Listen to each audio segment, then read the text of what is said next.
Hello, everyone. My name is Frank Scatoni. And I'm Ciaran Thornton. And together, we are double trouble. We are double trouble. That's it. Thanks for joining us today as we launch our new show, Double Trouble. You might have seen some of the promo clips Ciaran and I put out yesterday explaining this new show, but I'm going to give a little brief overview again so people know exactly what you're getting into. The concept's very simple. Every Friday, maybe even other days if it works, and Ciaran and Delmar wants us to do it, about 2 hours before first post, we're going to do a show just like this. We're going to cherry pick a few races on Friday's card, but the emphasis is going to be on the new 15% low takeout $5 late double. Delmar is introducing it this year. Santa Anita started it and did terrific with it. We're here to promote it. We're here to support it. The low takeout helps tremendously, and frankly, it's one of our favorite bets. Yes. Think of this as like a mini best bet kind of scenario. This is just the appetizer for what we're actually going to be doing later in the day. If you are watching this on YouTube, please like and subscribe to our channel so you don't miss any of the action. We'll also be streaming this on Twitter. Ciaran, so tell us about part 2, which is what we're really excited about because no one's really doing it. No, I mean, the great thing, like this is kind of a pre-race day setup that we're doing. Like most other shows, we're going to be looking at, what our picks are. But the great thing about what format we're doing, we get to go live later in the day. As we know, we might like something in the morning. There might be scratches. The track may play different. We may want an inside horse. We may have a jockey who's on fire or a jockey who's not doing so well. And, us doing the live show late in the day, we're going to have a lot more information. There may be days where we don't do much changes, but it is Del Mar. This track changes as the meet goes on and as the day goes on, as we know.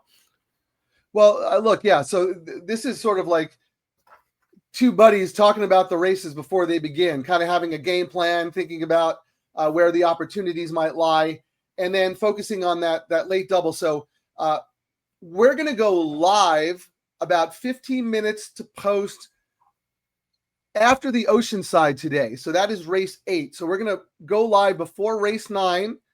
We're going to talk about our strategy, look at the tote board, look at the probables, figure out how we're going to make some money with this $5 late double. It's a great bet.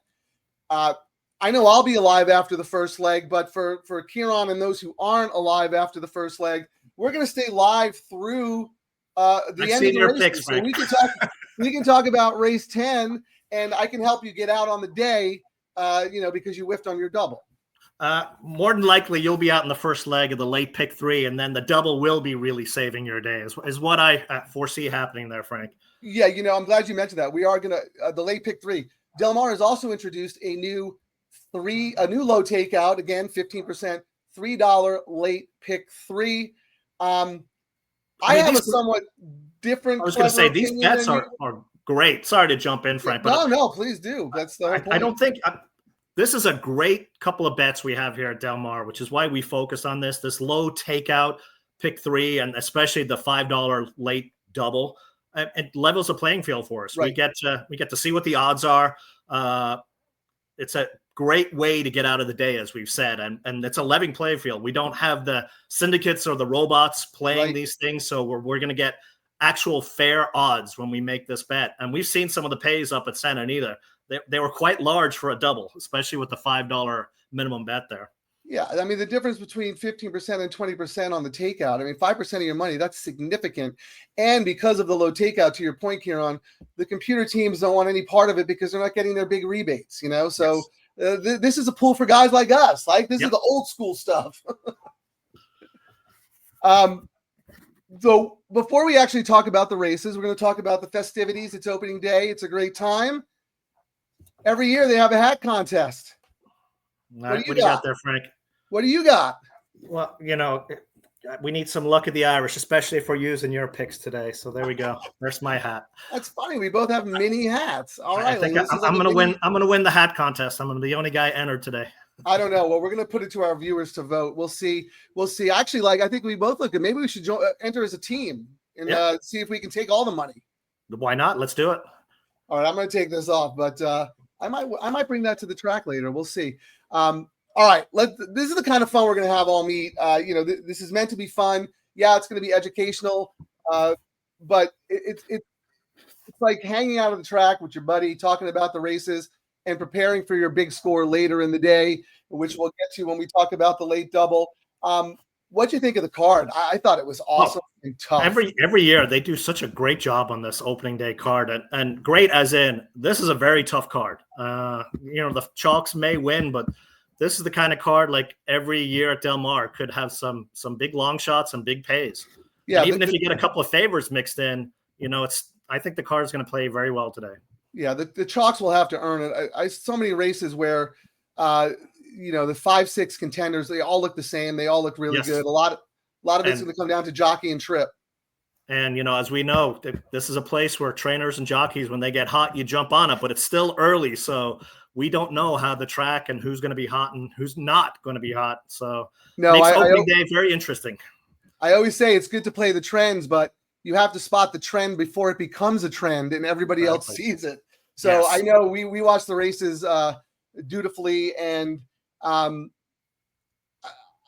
this is going to I'm going to make fun of you a little bit. I know you said when we talked earlier that you didn't really like much early in the day, but I know you're still going to bet every race. So is there at least one race outside of the pick 3 that teases or tickles your fancy a little bit? Because I know you're firing away every race no matter what.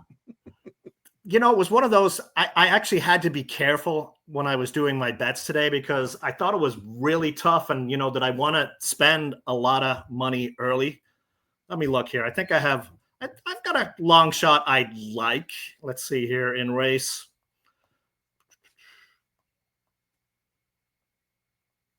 Oh, well, you're going to laugh. I mean, I'm wearing the hat. So race 6, who do you think I'm going with in race 6? Oh, I actually did. I studied that race really hard because I did the late pick 5 for the Pacific Horse Players podcast with Ryan Anderson, Noah Mahar, and Jackson Muniz. I'll tell you who I picked, and then I'll figure out who you pick. I'm on Dandy Man Shines, Mondego, and City Exile. So Dandy Man Shines is an Irish bred, so I'm going to say that's your pick. No, not even close. Not even close. Irish Prophet. Oh, yeah, I should have known. I gave that horse no chance, so I just skipped right over it. Well, the reason I jumped on it, we've got a new Italian jockey out here for the Del Mar meet that most people don't know about. Yeah. And it is over the last few years, when Pratt first came out, I knew to watch for Pratt before he got hot. When Mispoli came out, I was on him early, Freshu. This is another jockey, Italian jockey, but he's raced in Japan and he's out here for the summer. And, when these guys come out here, it's worth paying attention to. And this is a very difficult jockey colony to break into. And when you got someone new like this coming in, they got 3 races already, that they've got a mountain opening day. Yep. Someone knows something here. And I thought it was a very tough race. I've always liked this horse, so I like the jockey change here. Mirko De Muro won the Dubai World Cup. I mean, this guy he's no slouch. I mean, terrific jockey, and I'm glad to see it. And to your point, Ciaran, I'm glad you mentioned this because you're right. This jockey colony is the best it's been in years. You go back like 5, 6, 7 years ago, man, I think you or I could have won a race in the jockey colony. It was so weak. But now it's super tough, and it's a lot of parity. A lot of jocks, you'll see a different jock win a different race every day. Yep. And then some of these guys come in, before they'd come in from back east and take the mounts from the local colony. We're not seeing that as much as we used to. These jockeys come in and they're only coming in because they're riding a back east horse. They're not stealing the mounts from the jockeys out here, which is, a change from the last few years. I agree. Yeah. So let's look at we're going to look at the races. So Ciaran gave out his pick from an earlier race. I'm just going to throw out a horse in race 1. He is or she is. Let me get to it. Scrolling. I know it's the 2 horse. Mongolian Max. Very simple angle. Doug O'Neill likes to win the first race at Del Mar. He always has a lot of points in this race. And if you look at the owner, it's Great Friends Stables. Yep. Craig Dato. Yep. Former marketing executive at Del Mar. Their group likes to win a lot of races at Del Mar. So only 7-2 on the line. I'm not that thrilled about it, but just throwing that out there if you want to kind of dip your toe early in the card. Let's talk about the Oceanside. because I know you're part of the Little Red Feather Syndicate. I know you don't have a piece of this horse, but you're pretty close with Billy Koch, and I know you guys talked about the horse yesterday, and we'll actually show a clip on our Twitter feeds after this, which is very enlightening. But how are you going to? You're going to play the late pick 3, right? And you're going to single a horse in here, or are you going to go with a crazy? Of course. I mean, I actually loved how the race setup was, especially what's doing the late double. I get a free shot now in the late pick 3 because Ironman Cal slam dunk. I think cinch. We actually probably will get a better price than we should. I think this horse should be 3 or 4 to 5 odds on. We'll probably get 6 to 5. To me, that's value. I mean, we often talk value sometimes is not just, getting a 10 to 1 horse. It's a horse you think is going to be 3 to 1 or 2 to 1, and you're, getting better odds. So I think everything sets up for this horse. I was really impressed Kentucky Derby Day racing in that slop. I remember we were there watching the race and I was like, this horse is a beast. If it had been a fair track, that would have been the winner that day, I thought. Yeah, and Little Red Feather and Phil D'Amato won this race in 2022, I believe, with Balnikoff, and 2023 with Conclude. So they like to win this race as well. I don't think it's as much. I don't think Ironman Cal's as much of a cinch as you think. I don't know why no one is talking about Artislas. Artislas finished ahead of Ironman Cal twice last year. Ironman Cal got put up, it was a DQ and got put up, but Artislas is just right there with the horse, and he's going to be 3, 4, 5 times the price. So if I'm playing the late pick 3, which I will, I have to try and beat Ironman Cal, even though I have prices in the next 2 legs. So we'll be different there, and it'll be fun to talk about that after the Oceanside. But let's talk about the late double. That's why we're here. We're going to give a little preamble, talk about who we like, what our general ideas are, and then, like Ciaran said at the top of the show, we're both going to be on live streaming in real time wagering strategy. We're going to talk about wagering strategy and how we maximize our opinions in that late double. So let me just set up the race, Ciaran, and I'm going to let you take it. So it's race 9, Calbred 20,000 optional claimer, non-winners of 1, 6 furlongs on the main track. I like 2 horses in here. What are you doing? Well, me and stats, and one of my favorite things, especially at Del Mar long shot race. So this particular race run 12 times. Half the winners have been over 5 to 1, 5 to 1 or more. So this typically is a long shot race. So that's why, when I was looking at this card, I was like, please let me have a single for the late pick 3. And that's going to get me, rolling into this higher priced, double. And I like 2 long shots in here, and I think you like one of them, which means I made it my second choice now. My top choice in here is actually on the outside. Panuco, 20 to 1. We've got Seraphin riding. We get a slight weight break, but it looked like light bulbs last time out, 1 by 7, and a 25K claimer, and dropped today, technically, and protected. It's a great, as you've said many times, it pays to read the conditions. Yeah. And this is a horse that this sneaky trainer, I think, has placed perfectly in here, especially at a price. They thought enough of this horse last year to race it in the grade 3 turf futurity. So, I mean, they took a shot last year, so they think there's some talent there. And, as I said, this race is won by big prices a lot. So I thought I really liked number 11. And then I like number 1. You said sneaky, and I'm just looking at my note on that horse. Number 11, Panuco, is sneaky because Knapp is an excellent claiming trainer. He took this horse for 25K, laid him up, brings him back here.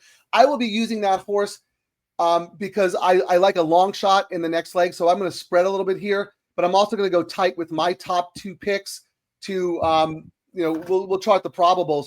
But is this your key horse to start off the late double? So I'm going to do it a couple of ways. I'm just going to spend $100. I mean, this might change, and I wanted to emphasize my double is going to be 10-1. I like no more ding dongs. I was going back and forth between both the 1 and 11 as my top choices. So one of my picks is going to be 10-1 with 2 in the next race, the chalk. So okay. One of the things I hate doing is when I pick a long shot in a race and the favorite wins the next. And I never bothered adding the favorite in, and sometimes it pays a lot better. Today, I'm going to be able to see what the probables, if it's worth me doing the favorite with any of these. I just want to offer my condolences because the favorite is not winning the next race. You're talking about the Baffert horse? No shot. But we'll get to that race in a second. But I'm glad you like No More Ding Dongs because that's one of the horses that I like. An angle that I love, even this late in the year. Lightly raced 4-year-olds against 3-year-olds. And there's 2 horses who fit that profile. Number 4, the GM. Number 1, No More Ding Dongs. They both came off layoffs. They both ran useful preps. Now they're going to step forward. They have the maturity angle going for them. I really, really like those 2. Like I mentioned before, I will use a few others. Maybe Let Me In, maybe Minister Shane, definitely Panuco, now that I know that you like the horse, only because I have a long shot in the next leg. But most of my action is going to go through the 1 and the 4 in this race. So let's go to I agreed on the 4. I thought the GM with JJ riding was a legit favorite, but I also have a backup ticket 4 with some long shots in the next race. So if the favorite does beat me in this. I'm glad you mentioned that's the way to play it. And we'll talk about that kind of strategy when we go live, because you can play this multiple ways. You can play a short price horse to some bombs that you like in the next leg. And you can certainly spread with some horses if you like, a bomb in the next leg, or you know what I mean? There's so many permutations. Yes. So I like that you have your ticket already in mind. But as we know, that's probably going to change when we go live. But let's talk about the last race real quick and we'll wrap it up. Race 10, maiden special weight, fillies and mares, 1 mile on the turf, rails at 12 feet. I think there are 5 or 6 horses who can win this race. There's some really nice horses in here. My top pick, however, is number 5 for Arrogate. Again, that 4-year-old angle. Jonathan Thomas is so good with turf horses. Lightly raced 4-year-old, has good back form. Here's an angle that a lot of people don't pay attention to. Last time was her first time in blinkers. Second blinkers is an excellent angle. I think she got so much experience out of that race. It's 15-1 on the line. She will be completely overlooked. That is the key to my day. That's my separator horse. I'm just going to throw out some other names if you're spreading. Number 3, Unbinding. Number 6, Lady Chic. And number 8, American Privilege, who, by the way, is a half to the Breeders' Cup Mile winner, More Than Looks. So there's a lot of pedigree and class here. Really good race, really good horses. Sorry, I don't have the favorite, Ciaran, and I'm surprised you do because you're allergic to favorites. Well, not unless I'm tying it with a bomb in the previous leg. Then I really like them. Right, but there's a difference between this favorite and Ironman Cal. Like, I think Ironman Cal is a legit favorite. Like, you could single Ironman. As for your top horse in here, I put it on, and I love workouts, and the workouts for your horse, off the page workouts.